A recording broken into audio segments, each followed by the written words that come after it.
ka ganyan, hindi mo malang ano, hindi mo malang tingin kung may kanin mo, wala, hindi yung ganyan ka, magsasabi-sabi ka na ganyan. Sino? Hanggang sa nagtaas na kami ng boses, bigla niya sinabi, binanggit, siya yung una nagbanggit na, ano ba pinagmamalak mo, ha? Hindi mo pinapansin si mama, hihingin niya, sinabat niya yun. Tapos, ayun, pag nasusunod ako, nakatingin na sa amin.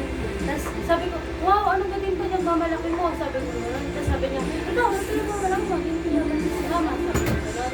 Tapos sabi ko, wala kang alam, wala kang alam. Tapos sabi niya, pagmamalaki mo, wala kang pagmamalaki, ginagaling ako.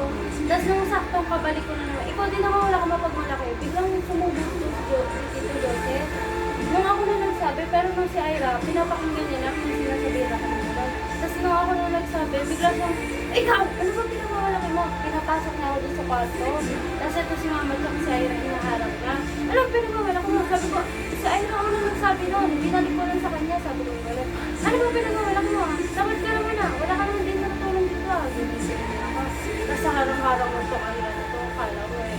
Siya naman talaga, parang sadya niya talagang pinapakinggan. Kaya ayun, biglang gusto niya akong tutugutin. Tapos sinaramarang niya na mama. Mas, lumabas na. Iba, si Tito Joseph, akala ko nga magwawala eh. Muna siya, ewan ko saan pumunta may binilihan. Pinarulot niya yung tricycle niya. Tapos ayun si mama, ayun na, pinagsabi-sabihan niya ako na, ikaw kasi, hindi mo tinatanggap pagkakamali mo.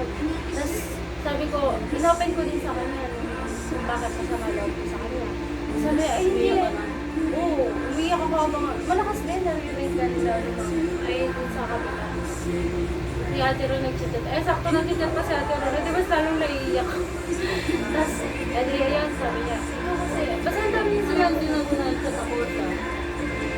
Si Ate Ro, kasi ikaw di ba nasa work ka? Hindi talaga sinagkita bago ko ng malo.